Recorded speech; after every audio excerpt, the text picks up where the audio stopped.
Hey, Psych fam. It was good to see some of you today.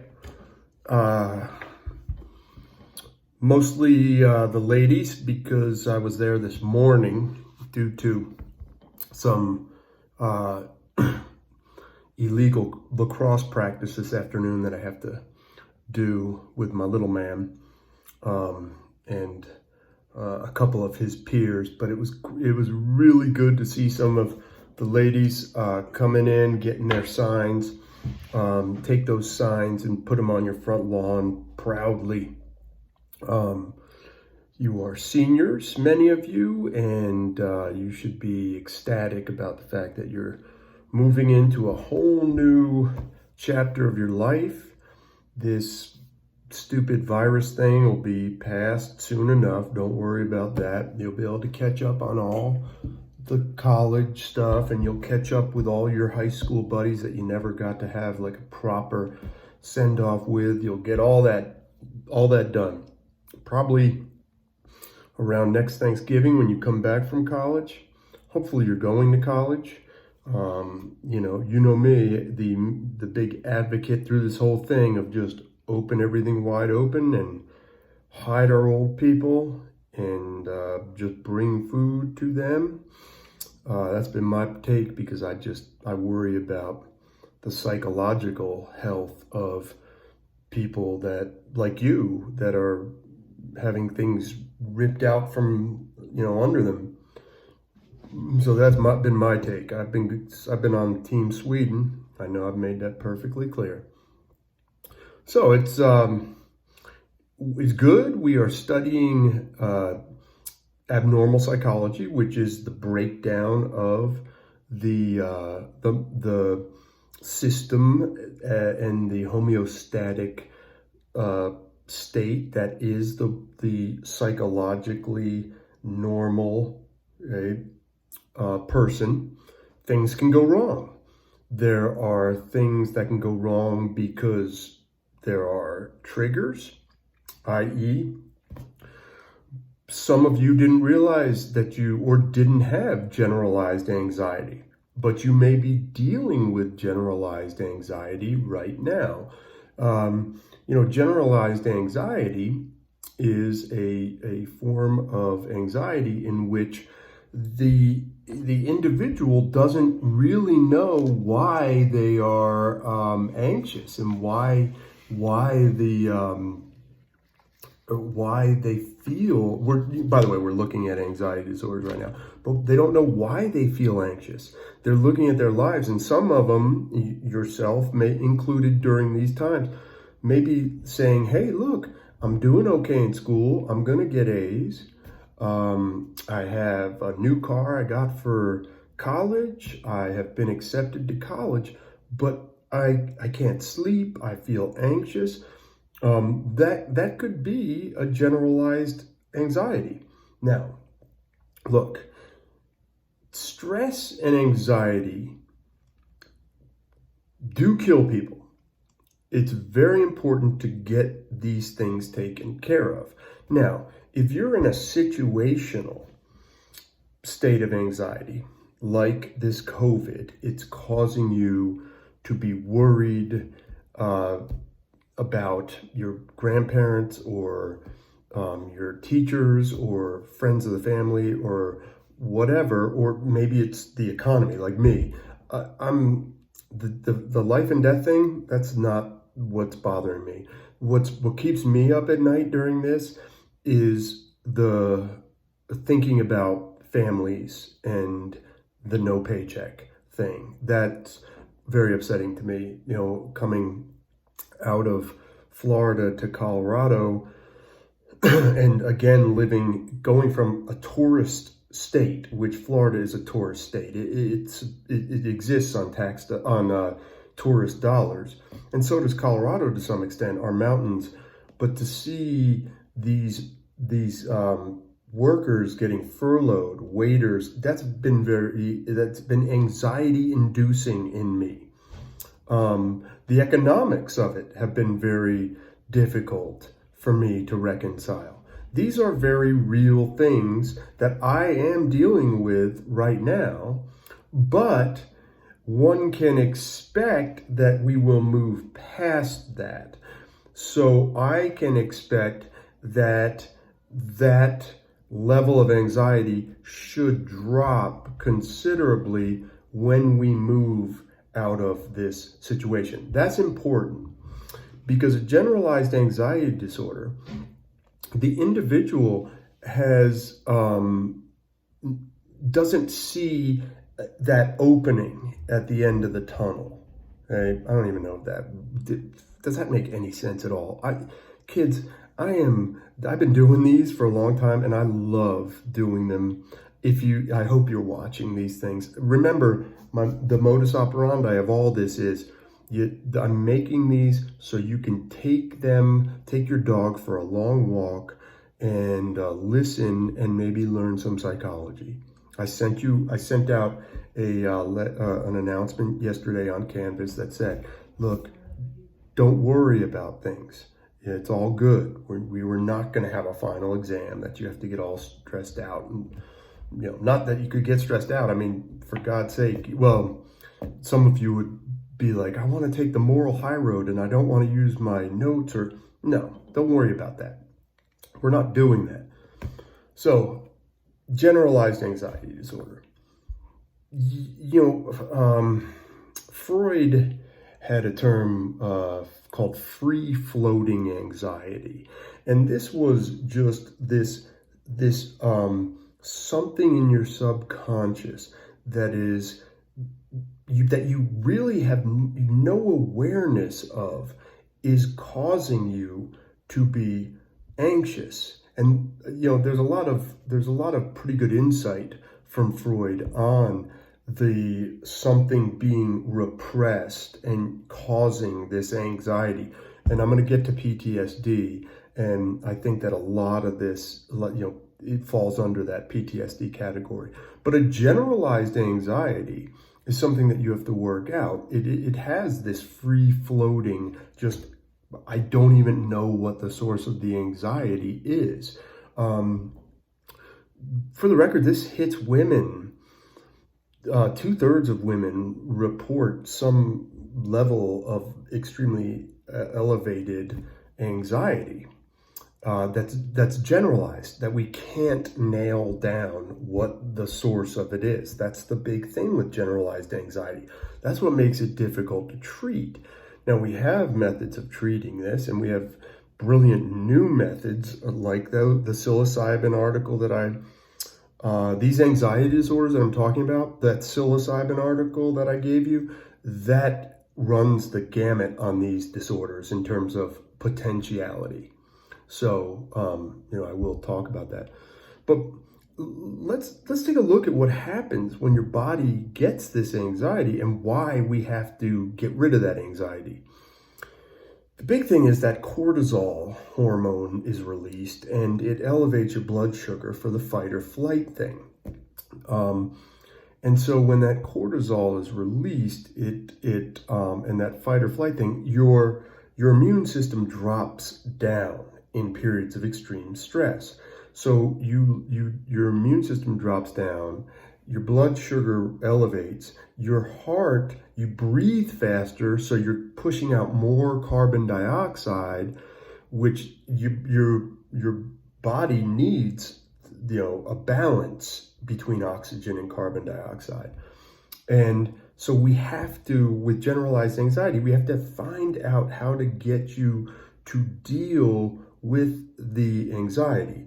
Now, the good news, by about the age of 50, generalized anxiety sort of starts to move away. But the most important thing for us to do with generalized anxiety is we have to get you to a state where you are not unexplainably tense and anxious. And very often, this involves using medications because of the fact, well, look, anxiety disorders often require medication. They're very difficult to treat. Therapy is amazing. Sitting down with someone and talking about your everyday life is if it's a neo-Freudian, a Jungian who has someone like me who's going to have you painting and doing stuff like that, a classic behaviorist. It doesn't matter. Sitting down with a therapist is really helpful. The talking cure is a pretty universal type of therapy, and it's amazing. Now, the problem is in our society, it's not like we treat mental health the way we do biological health. So yes, if you have something like Kaiser, you can go see a therapist, but you probably can't choose the therapist, as you know, that, and that's very important. And there's the element of how versed in your specific issue is that therapist. And these are questions that are overarching questions that run through all of the abnormal psychology. Every time you read a peer-reviewed journal article, they're always talking about, well, if we had better access to mental health, we would see a drop in. One of the problems with this COVID is, are people getting the mental health support that they need? And once again, I do have a degree in this stuff. You are always welcome to contact me, and we can put you on a nice transcendental meditation program. We can put you on a fitness program so you can focus that energy into something else. That's one of the things with generalized anxiety, that we try to get you to find a focus, a passion, to take your mind off of whatever is really bothering you. Anyway, staying with the anxiety disorders, because I'm kind of rambling here. They're dangerous because of what they do to the heart and the immune system. That's dangerous. We got to get it fixed. Selective serotonin reuptake inhibitors are the universal. I mean, that's the one that we really like to use to take the edge off of a generalized anxiety. Panic disorder is another anxiety disorder that can be crippling, because with a panic disorder, you're probably dealing with a generalized anxiety, and you'll see that a lot of these kind of stack on top of each other. That's a great visual, isn't it? And very often you have 2 or 3 things going on at one time. This again makes it very difficult to treat. But with a panic disorder, you'll out of nowhere suddenly get the feeling that something terrible is going to happen. And ironically, something terrible is going to happen. You're going to have a panic attack. And so you have people that talk about, hey, I had to pull over and sit out a panic attack, and it was brutal. And there's almost, people think they're having a heart attack. Your chest seizes up because your heart rate starts going so fast. You are not having a heart attack typically. You're having a panic attack. Your face you get extremely hot, and you can faint. These can also bring about seizures in certain people. If you are someone who's having panic attacks, it's very important to have a good therapist. Very important, because what we have to do is we have to use cognitive behavioral therapy to get you to recognize what's happening and to take charge of what's happening there. So if you are someone who has panic attack, and we're going to medicate you, if you're someone who has a panic disorder and you are at the point where you're going to have panic attacks, you're most likely going to be on some form of a medication to try and help you cope, because these are very difficult and they can be dangerous, and it's just rough on you. All of these anxiety disorders, they kind of come through the brain, and it's the cingulate cortex. And if you take a look at the cingulate cortex, which is just sort of lodged in there, there's a posterior, an anterior, and then pregenial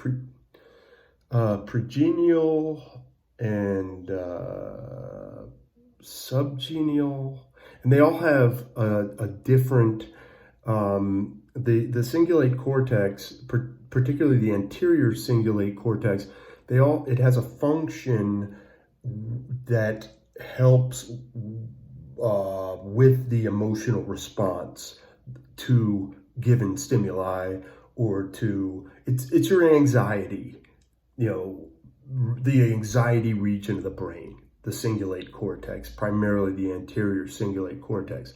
And it controls those emotional arousals. It makes you, it's the part of the brain where when the amygdala starts to throw the fight or flight out there, and the cortisol hormone is released, the anterior cingulate cortex typically kind of says, the cingulate cortex assesses the situation. One of these cortexes, I think the posterior, analyzes faces for reasons to be afraid or not to be afraid. So it kind of is like, whoa, okay, so no, you don't have to be afraid. I know instantaneously you kind of went like that, but no, here, this person is not something to be afraid of based on the visual. So you're dealing with this anterior cingulate cortex, which is really important to anxiety disorders, because we have seen in the brain electrical, with someone, a good example was OCD. I'm very familiar with OCD, obsessive compulsive disorder. The anterior cingulate cortex is the electrical happenings in there are going crazy with someone who has OCD or has a panic disorder. And whereas a normal person, it's not going electrically crazy. So we do know that there are components within the brain at play here. Anyway, so far, we have generalized anxiety disorder. You really have no idea where it's coming from. We have panic disorder, which is where you can suffer a panic attack. Okay? Then we have I'm not going to say the fun ones, because these can induce a panic attack, phobias. Just going to read you a couple phobias that I have written down. We have agoraphobia, which is the fear of crowds. I got a little of that. Maybe I don't. But I don't like crowded places. I'm not a huge fan. Aerophobia, which is fear of planes. Arachnophobia, the great 90s movie, spiders. That movie's terrifying. Claustrophobia, I definitely have that. I do not like closed spaces. Just despise tight spaces. My favorites, I wrote a couple favorites down. Nephophobia, which is a fear of clouds, and electrorophobia, which is a fear of chickens.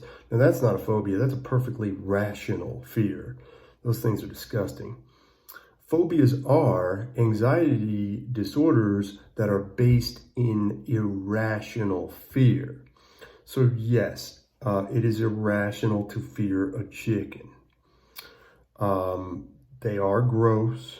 They just go to the bathroom everywhere. They're gross, but it's irrational to fear one because one really shouldn't be able to hurt you.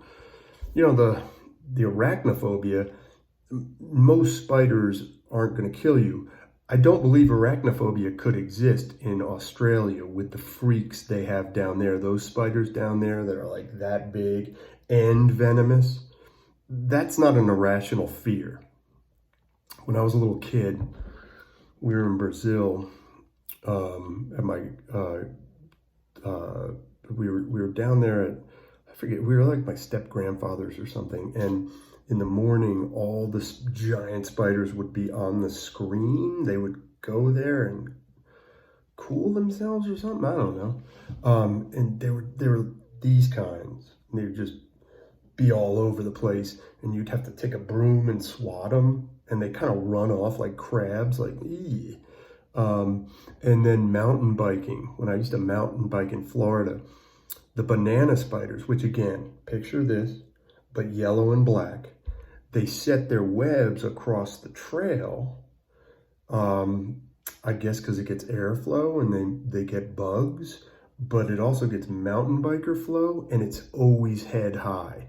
So you'll come around this bend and you'll hit the like banana spider web, and you know that there's a beast this big somewhere on you, and you just start screaming like, ah!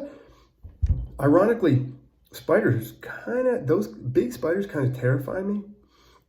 Not really, because I'm fine with like tarantulas and stuff. I see tarantulas when I go down to Durango for mountain bike state championships. And you can kind of pick up the tarantulas. We saved one last year, my assistant coach and I, because they're beautiful. They're really cool. And we don't really have them up here, but they have them in Durango, like wild tarantulas. It's freaking awesome. I think the reason I was so afraid of banana spiders was they're just coming at your face. I don't think anybody wants a spider in their face, but by and large, spiders don't freak me out too much. Anyway, phobias are irrational fears. How do we get to